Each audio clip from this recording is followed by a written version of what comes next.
میرے آقا کی آنکھوں سے آنسو آنے لگے اور میں بیٹی میرے حسین کی گردن مجھے بہت اچھی لگتی ہے، اس لیے کہ میری امت کے ظالم اسی گردن پہ خنجر چلائیں گے۔ محفل میں کبھی کبھی سلطان الفقراء حضرت سخی سلطان اکبر عرض کرتے ہیں، علی بھائی خطبہ تو دیتا ہو پر حسن کہاں ہے، حسین کہاں ہے، آقا ان کو کیا کرنا ہے؟ خطیب خود نبی ہے، سننے والا مولا علی علی علی علی ہے۔ اس محفل میں حضور غزالی زمان سید احمد سید کاظمی رحمت اللہ علیہ بیٹھتے ہوں گے۔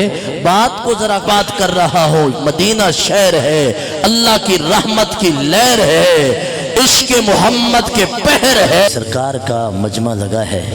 محفل یہ بھی بڑی اچھی ہے، خوبصورت ہے، اس لیے کہ حسنی صاحب جیسے عظیم ہستیاں صدارت کر رہے ہیں، اور پھر ہمارے قائد اہل سنت لال عیسن کروڑ سے تشریف لائے ہوئے مفتی غلام صدیق باروی صاحب کے شہزادے مفتی غلام حسن باروی صاحب بھی ہمارے ساتھ تشریف رکھتے ہیں۔ یہ علماء کا گلدستہ، محفل عظیم ہے یہ بھی، پر پوچھ سکتا ہوں اگر اسی محفل میں دھیرے دھیرے اچانک کوئی سید زادہ آ جائے جس کا عقیدہ بھی صحیح ہو، با عمل بھی ہو، تو محفل کی کیفیت کتنی بڑھ جائے گی۔ کوئی مسئلہ نہیں، ابھی آپ نے بالکل نہیں بولنا، مجھے کوئی گلہ نہیں ہے، آپ بہت محبت سے سن رہے ہیں، پیار سے سن رہے ہیں، آپ میں سے کوئی بھی نہیں ہے جو بغیر عشق کے بیٹھا ہے۔ میں پوچھ یہ رہا ہوں اگر اسی محفل میں صدارت فرما رہے ہوں سیدنا پیر میرے علی شاہ، کوئی بات نہیں، میں توجہ سے آپ کو دیکھ رہا ہوں، اگر اس محفل تو عظیم ہے، اس محفل کی عظمت کا عالم کیا ہوگا جس محفل میں کبھی کبھی سلطان الفقراء حضرت سخی سلطان بہو بیٹھتے ہوں گے، دیدار کراتے ہوں گے، کیا رنگ جمتا ہوگا۔ یہ محفل تو عظیم ہے، پر اس محفل کی عظمت کا عالم کیا ہوگا جس محفل میں پیر سوا کریم بیٹھتا ہوگا۔ محفل یہ بھی عظیم ہے، پر اس محفل کی عظمت کیا ہوگی جس میں بارو کریم بیٹھتے ہوں گے۔ محفل یہ بھی عظیم ہے، پر اس محفل کی عظمت کا عالم کیا ہوگا جس محفل میں حضرت خواجہ نور محمد مہاروی سرکار تشریف رکھتے ہوں گے۔ یہ محفل بھی عظیم ہے، پر اس محفل کی عظمت کا عالم کیا ہوگا جس محفل میں حضور غزالی زمان سید احمد سید کاظمی رحمت اللہ علیہ بیٹھتے ہوں گے۔ بات کو ذرا مختصر کروں، محفل یہ بھی عظیم ہے، پر اس انجمن کا، ان محفلوں کا حال کیا ہوگا جن محفلوں میں قائد ملت اسلامیہ امام شاہ احمد نورانی بیٹھتا ہوگا۔ اس محفل کا عالم کیا ہوگا جس میں خواجہ قمر الدین سیالوی تشریف رکھتے ہوں گے، جس میں مجاہد ملت علامہ عبدالستار خان نیازی رحمہ اللہ تشریف رکھتے ہوں گے، جس میں صدرہ شمس البازغہ جناب والا ملا حسن میبزی شرح جامی اور فنون کی کتابیں پڑھانے والے عطا محمد بندیالوی تشریف رکھتے ہوں گے۔ میں اب جس محفل کی بات کر رہا ہوں مدینہ شہر ہے، اللہ کی رحمت کی لہر ہے، عشق محمد کے پہر ہے، خطیب خود نبی ہے، سننے والا مولا علی علی علی علی ہے۔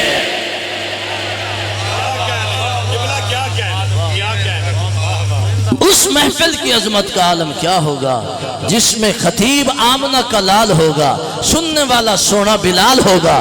اب وہ محفل پڑھو، صاحب مشکات نے مشکات میں اس محفل کو نوٹ کیا، امام حاکم المستدرک للحاکم میں نوٹ کرتے ہیں۔ امام احمد بن حنبل جانتے ہیں کون ہے؟ امام احمد بن حنبل جسے حاکم الحدیث کا درجہ ملا ہوا گئے، اور وہ ہے احمد بن حنبل جسے رسول اللہ کے ساتھ عشق کی کیفیت یہ تھی، اگر تکلیف ہوتی، بخار ہوتا، سر درد ہوتا، آل سناوا مجھے اور آپ کو تکلیف ہو، ملتان جائیں گے، اچھے ہاسپٹل، اچھے ڈاکٹر کے پاس جائیں گے۔ امام احمد بن حنبل نے سنبھال کے زلف رسول کا ایک بال جاگ کے زلف رسول کا ایک بال رکھا ہوا تھا، جسے پانی میں بھگوتے، پی لیتے، اللہ شفا دے دیتا۔ نہیں، یہ بات بولنے والی نہیں ہے، جملہ اگلا ہے، جو احمد بن حنبل رسول کی بال کی اتنی قدر کرتا ہے، حضور کی زلف کے بال کا یہ مقام ہے، پھر آل کا کیا مقام ہوگا؟ بات سمجھنے کی ہے، ذرا دھیرے دھیرے۔ برادران ذی وقار، امام احمد بن حنبل نے لکھا، اب وہ محفل کیا ہے؟ میرا دل کرتے وہ محفل ذرا پڑھو۔ ان زید بن ارقمہ قال قام رسول اللہ فینا خطیبا بماء یدعا خمم بین مکہ والمدینہ فحمد اللہ واثنى علیہ۔ جھوٹ تو نہیں بولا، خطیب نبی تھا، سننے والا علی تھا، اس لئے خطبہ مصطفیٰ عرض کر رہا ہو فحمد اللہ واثنى علیہ ثم قال اما بعد الا ایھا الناس انما انا بشر یوشک ان یاتینی رسول ربی فاجیب وانا تارک فیکم الثقلین اولهما کتاب اللہ فیہ الہدی والنور فخذوا بکتاب اللہ واستمسکوا فحث علی کتاب اللہ ورغب فیہ وثانیہما اہل بیتی اذکرکم اللہ فی اہل بیتی اذکرکم اللہ فی اہل بیتی اذکرکم اللہ فی اہل بیتی او کما قال۔ برادران ذی وقار، واقعہ کچھ یوں ہے، زید بن ارقم فرماتے ہیں رسول اللہ صحابہ کے سامنے کھڑے ہو کے خطبہ دیتے ہیں، قام رسول اللہ، قام رسول اللہ، قام رسول اللہ، قام رسول اللہ، قام رسول اللہ۔ آج حضرت صاحب کھڑے ہوں، سونے لگتے ہیں، جب محمد جگمگاتے ہوئے کھڑے ہیں اور کیا فرما رہے ہیں؟ خطبہ دے رہے ہیں، فحمد اللہ واثنى علیہ ثم قال اما بعد الا ایھا الناس، خبردار اے لوگو، انما انا بشر یوشک ان یاتینی رسول ربی، او خبردار لوگو، تم میرے دیوانے ہو، تم میرے عاشق ہو، تم مجھے چاہتے ہو، تم مجھ سے پیار کرتے ہو، تم مجھ پر باری باری جاتے ہو، پر میں بھی کسی کو چاہتا ہوں، تم مجھے چاہتے ہو، تمہاری چاہت ہے یہاں رہو، میری چاہت ہے وہاں رہو۔ اس لیے صحابہ تڑپنے لگے، آقا تیرے بن جیئیں گے کیسے؟ بھوک لگتی، روٹی نہ ہوتی تو دیدار کر لیتے تھے، پیاس لگتی، پانی نہ ملتا تو دیدار کر لیتے، پیاس بجھ جاتی، بھوک ختم ہو جاتی، تڑپ ختم ہو جاتی، اندر کی پریشانی ختم ہو جاتی، زمانے کے ستائے ہوئے آتے، تیرا دیدار کرتے، تیرا مکھ دیکھتے تھے، ساری تکلیفیں ختم ہو جاتی تھی۔ عشق دی بات نہ سمجھے نسلوں، او ملہ ملوانے رکھڑے، اور فرید نہیں کوئی حاجت اسہاں دیدار دے بکھڑے۔ آقا جب بھی آتے ہیں، دید کرتے ہیں تو عید ہوتی ہے، آپ جب نہیں ہوں گے کیا آپ توجہ کرنا، حدیث آپ سنتے ہیں، سینما والوں صحابہ کا احتجاج کیا ہے، صحابہ کا مطالبہ کیا ہے، آقا بھوک لگتی ہے، تیری زلف دیکھتے ہیں، تیرا مکھڑا دیکھتے ہیں، تیرے لالا زار رخسار دیکھتے ہیں، تیرے حامیم کے کنڈل دیکھتے ہیں، تیرا مازاق کا کاجل دیکھتے ہیں، تیری گل قدس کی پتیاں دیکھتے ہیں، تیرے دندان مبارکہ دیکھتے ہیں، تیرا علم نشرہ کا سینہ دیکھتے ہیں، ہمیں سکون آ جاتا ہے، چین آ جاتا ہے، بے قرار دل قرار میں آ جاتا ہے۔ اگر توجہ ہو، صحابہ کا مطالبہ یہ ہے، آقا آپ چاہیے ہمیں نہ مشرق چاہیے نہ مغرب چاہیے، حسنی صاحب نہ مشرق چاہیے نہ مغرب چاہیے، نہ شمال چاہیے نہ جنوب چاہیے، نہ دولت چاہیے نہ جاہ چاہیے نہ جلال چاہیے، آپ چاہیے۔ صحابہ کہتے ہیں آپ چاہیے، حضور فرماتے ہیں قرآن ہے نا، میرا خاندان ہے نا۔ اس لیے کہ میں نے زور نہیں لگایا، آپ نے اس لیے اسے ذرا ہلکا لیا ہے۔ صحابہ عرض کرتے ہیں آپ کا وجود ضروری ہے، حضور فرماتے ہیں میرا قرآن ہے نا، میرا خاندان ہے نا۔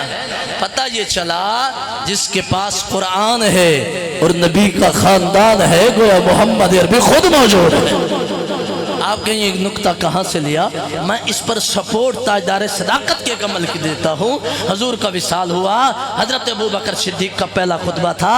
افسوس یہ ہے حسین 7 سال تک بھی پڑھا جاتا ہے اور پھر 56 سال کا ایک دن یا کچھ دن پڑھے جاتے ہیں۔ 20 سے 50 سال سیرت حسین کہاں گئی؟ وہ پڑھی نہیں جاتی ورنہ باتیں نکھر کے آتی ہے۔ خطبہ صدیق اکبر کا ہے، منبر رسول اللہ کا ہے، مسجد نبوی ہے، شہر مدینہ ہے، صحابہ پریشانی کے عالم میں ہے، رسول اللہ کی جدائی میں رو رہے ہیں، ابو بکر صدیق منبر پہ موجود ہے، حضور سارے صحابہ انتظار کر رہے ہیں، صدیق کچھ بولیں گے، کچھ تو موتی رولیں گے، گولے کچھ کی پتیوں کو کھولیں گے، ہمارے کچھ تو غم ڈولیں گے، پر صدیق زمین جھکا کے بیٹھے ہیں۔ عرض کی گئی مولا علی پاک قریب گئے، اے صدیق اکبر خطبہ دیں، صبر سے کام لیں، آپ امیر المومنین ہیں، ساری بنیاد اسلام کی رسول اللہ کے بعد آپ پہ کھڑی ہے، آپ اگر رونے بیٹھ گئے منبر پہ تو پھر کیا بنے گا؟ تسلی دینے کے لیے مولا کائنات آیا۔ صدیق اکبر عرض کرتے ہیں علی بھائی خطبہ تو دیتا ہو پر حسن کہاں ہے، حسین کہاں ہے، آقا ان کو کیا کرنا ہے، خطبہ دے۔ پر میں جب تک آئیں گے نہیں خطبہ شروع نہیں ہوگا، حضور ان کو کیا کرنا ہے۔ پر میں لایا گیا، دائیں طرف حسن بیٹھے، بائیں طرف حسین بیٹھے، پر میں لوگوں خطبہ میرا سنو، پچھلے جمعے دیدار محمد کیا تھا نا، اس بار آنکھیں ترس رہی ہیں، ادھر حسن کو دیکھو ادھر حسین کو دیکھو، دونوں شہزادوں کو ملا تو محمد عربی بنتا ہے۔ نعرہ تکبیر، نعرہ رسالت، عظمت و شان مصطفیٰ۔ اس لیے حضور نے فرمایا نا ایک قرآن ہے دوسرا میرا خاندان۔ چھوٹا سا سوال اٹھا کے بات ختم، ایک قرآن ہے دوسرا میرا خاندان ہے۔ اسی پہ ایک سوال کر کے بات آگے بڑھاتا ہوں، کیا قرآن کافی نہیں ہے حضرت؟ قرآن وافی نہیں ہے؟ قرآن شافی نہیں ہے؟ قرآن کافی ہے، قرآن وافی ہے، قرآن شافی ہے۔ لا رطب ولا یابس الا فی کتاب مبین، ہر خشک و تر چیز کا ذکر قرآن میں موجود ہے۔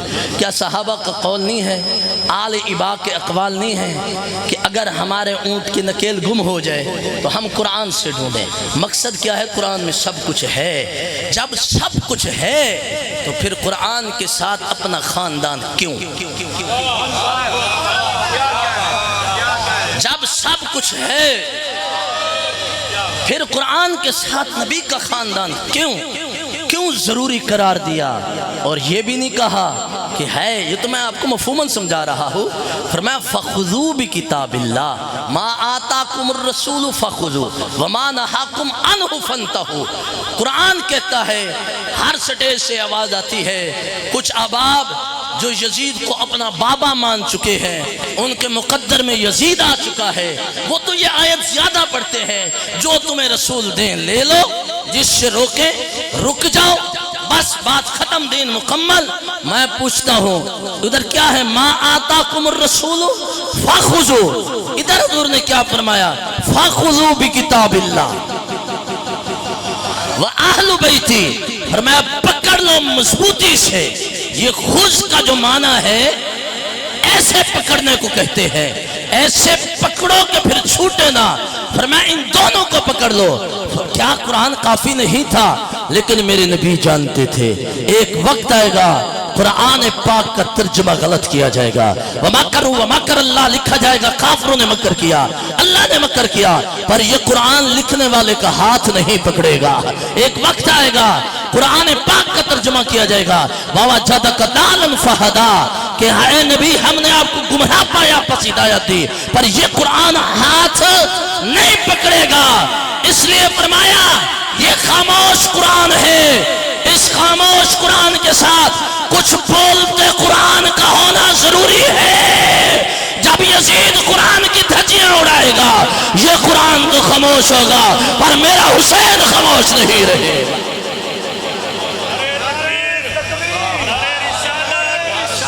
اس لیے فرمایا جو بات سمجھو، یہ قرآن تھیوری ہے، نبی کا خاندان اس کا پریکٹیکل ہے، نبی کا خاندان اس کا پریکٹیکل ہے۔ فرمایا اگر چاہتے ہو یہ قرآن ہے، سمجھ آئے، اس کو پڑھتے جاؤ، حسین کو دیکھتے جاؤ۔ اب یہاں پہ صرف ایک مثال، زیادہ نہیں، میرے پاس وقت بڑا ہے، لیکن ایک مثال دے کے بات ختم کرتا ہوں کہ میں نے کیا کہا، یہ قرآن تھیوری ہے، حسین اس کے پریکٹیکل ہے۔ اس میں ایک مثال عرض کر کے بات ختم کرتا ہوں۔ قرآن پاک میں اللہ ارشاد فرماتا ہے، یا ایھا المزمل قم اللیل الا قلیلا نصفہ او انقص منہ قلیلا او زد علیہ ورتل القرآن ترتیلا۔ اس میں وقت نہیں ہے کہ میں اسماعیل حقی کو پڑھوں، فخر الدین رازی کو پڑھوں، قاضی بیضاوی کو پڑھوں۔ مثال کے طور پر اتنا سمجھاتا ہوں، میں اور آپ جتنی عبادت کریں اتنا اللہ کا قرب حاصل ہوگا، رب خوش ہوتا ہے، فرماتے عبادت کو اور بڑھاؤ، عبادت کو اور بڑھاؤ۔ اس کی مثال ہے مشکات شریف کے اندر، مسلم کے اندر، حضرت ربیہ حضور کی خدمت کرتے ہیں، عرض کرتے ہیں، حضرت حضور فرماتے ہیں ربیہ کچھ مانگ۔ ربیہ نے جنت میں حضور کی رفاقت مانگی، حضور نے عطا کی، تو حضور نے فرمایا، پھر حضور نے فرمایا ربیہ اور کچھ مانگ، تو ربیہ نے عرض کیا آقا آپ سے آپ کو مانگ لیا، اور کیا چاہیے مجھے، آپ کو مل گئے ہیں۔ حضور نے فرمایا ایک بات یاد رکھنا، فَإِنِّي عَلَىٰ كَثْرَةِ السُّجُودِ، سجدوں کی کثرت کو نہ چھوڑنا، یعنی جتنا کوئی عبادت کرے اللہ کرتا فرماتا ہے اور کر اور کر اور کر، لیکن کملی والے پہ اصول کچھ اور ہے۔ رب فرماتا ہے قم اللیل، قیام کر رات کے وقت، الا قلیلا، مگر تھوڑا، کتنا تھوڑا، نصفہ ہو، آدھی رات، او انقص، یا اس سے بھی تھوڑا، منہ قلیلا او زد، یا تھوڑا بڑھا لے۔ میں پوچھ سکتا ہوں یہ گاؤں کا محلے دار کوئی جاتک بول رہا ہے یا خدا بول رہا ہے؟ انداز سے مثال کے طور پر فرمایا تھوڑا، کتنا، آدھی رات، پھر فرمایا اس سے تھوڑا، پھر فرمایا اس سے تھوڑا، محبوب اور۔ یہ کوئی بچہ نہیں بول رہا، خدا بے نیاز بول رہا ہے، لیکن یہ بات میں تبدیلی کیوں آ رہی ہے؟ رب محبوب کے نازنین چہرے کو دیکھ رہا ہے، فرمایا سونیا تھوڑا جاگا کریں، تھک جاتے ہیں، آدھی رات جاگیں، اگر مزید تھکاوٹ ہوتی اور تھوڑا کر لے۔ دیکھا کہ محبوب کریم عبادت کے تھوڑے حکم پر پریشان ہو رہے ہیں، اور میں سونیا میں تو تیری خاطر کہہ رہا ہوں، اگر تیرا دل ہے تو بے شک بڑھا لے بڑھا لے بڑھا لے، لرنا گھٹا دے، سمانا عبادت کرے۔ رب فرماتا ہے بڑھاتے جاؤ، کملی والا عبادت کرے، پاؤں میں ورم پڑے، رب فرماتا ہے سونیا گھٹا دے گھٹا دے گھٹا دے گھٹا دے گھٹا دے، اس لیے تو میرا محبوب ہے، تیری تکلیف برداشت نہیں ہو سکتی۔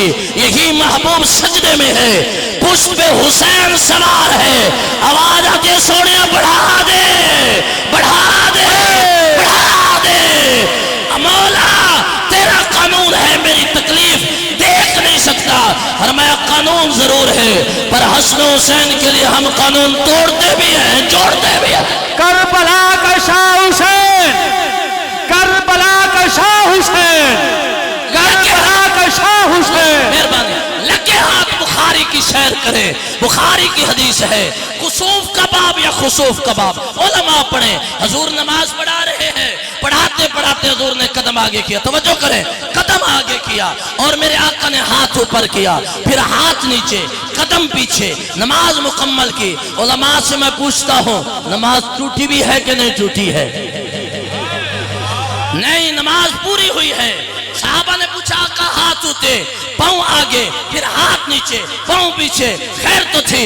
اور میں نماز پڑھاتے پڑھاتے ہم جنت میں چلے گئے، انگور کا خوشہ دیکھا، اچھا بڑا لگا، ہم نے ہاتھ کو بڑھایا، ہمارا ہاتھ انگور کے خوشے تک پہنچا، بس قریب تھا، ہم اسے توڑ کے آپ کے پاس لے آتے اور آپ قیامت تک کھاتے رہتے۔ حضور لائے کیوں نہیں؟ پر میں اللہ کا قانون یاد آ گیا کہ رب کی جو جنت کی نعمت ہے وہ دنیا میں نہیں آ سکتی، اس لیے میں نے خدا کا قانون نہیں توڑا۔ واسونا محمد نبی ہو کے قانون خدا نہیں توڑا، پر جب حسن و حسین روتے ہیں رب فرماتے جبریل جنت سے جوڑے لے جا، مولا تیرا قانون ہے، جنت کی کوئی چیز دنیا میں نہیں جا سکتی، اور میں قانون اوروں کے لیے ہے، حسن و حسین کے لیے نہیں ہے۔ یہی حسین فاطمہ کے گھر میں روتے ہیں، حضور قریب سے گزرے، حضور نے دروازہ کھٹکھٹایا، آواز من دق الباب، آوازہ کس نے کھٹکھٹایا؟ میرے آقا نے فرمایا فاطمہ تیرا بابا محمد عربی ہو۔ دروازہ کھولا، بابا شیڈول کے بغیر تشریف آوری ہوئی۔ فرمایا میرا حسین کیوں رو رہا ہے؟ تو نہیں جانتی فاطمہ میں حسین کو روتے ہوئے برداشت نہیں کر سکتا، حسین کا رونا نہیں سن سکتا۔ بابا کیا کروں؟ یہ بس رونے لگا۔ میرے آقا نے یوں اٹھایا حسین کو اور چومنے لگے، یہاں پہ چوما، یہاں پہ چوما، یہاں پہ چوما، آنکھوں کو چوما، چومتے چومتے پھر گردن کو چوما۔ سیدہ زہرا پاک عرض کرتے بابا پیار کرنے والے بڑے دیکھے پر چہرے کو بوسہ دیتے ہیں، آج تک گردن کو بوسہ دیتے نہیں دیکھا۔ میرے آقا کی آنکھوں سے آنسو آنے لگے اور میں بیٹی میرے حسین کی گردن مجھے بہت اچھی لگتی ہے، اس لیے کہ میری امت کے ظالم اسی گردن پہ خنجر چلائیں گے۔ سیدہ زہرا عرض کرتی ہیں بابا آپ کے ہوتے ہوئے حسین کی گردن پہ خنجر کیسے چلے گا؟ حسین وہ ہے جس پر آپ نے اپنا بیٹا وارا ہے۔ آئے ہائے جملہ سنا ہے آپ نے غور نہیں کیا، اپنا بیٹا وارا ہے۔ فرمایا بیٹی میں تو نہیں ہوں گا۔ فرمایا اس کا بابا علی تو ہوگا نا؟ فرمایا وہ بھی نہیں ہوگا۔ میں تو ہوں گی بیٹا، تو بھی نہیں ہوگی۔ جو بات سرکار نے فرمائی نا، ایک صاحب دل نے پنجابی میں اسے یوں نوٹ کیا، نہ میں ہوواں گا نہ تو ہوئیں گی تے نہ ہوشی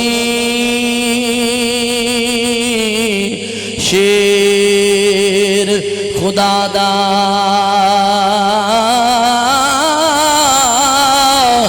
اکو زینب ہوسی تے جڑی ویک سی غال برادا کون زینب جڑی 10 محرم کی اپنے بھائی ویر دلا شوتے کھلو کے کہنی ویرا اپنی بین نو دوش نہ دیویں اج بین تیری مجبور ہے کتوں لے آوا کفن تیرے لئی اتھو مدینہ بہت دورے۔ اللہ آپ کو برکتوں سے مالا مال فرمائے۔ قبلہ قاری حافظ علیہ تعمیر بھی صاحب ختم پڑھ سے قاری حافظ علیہ تعمیر بھی صاحب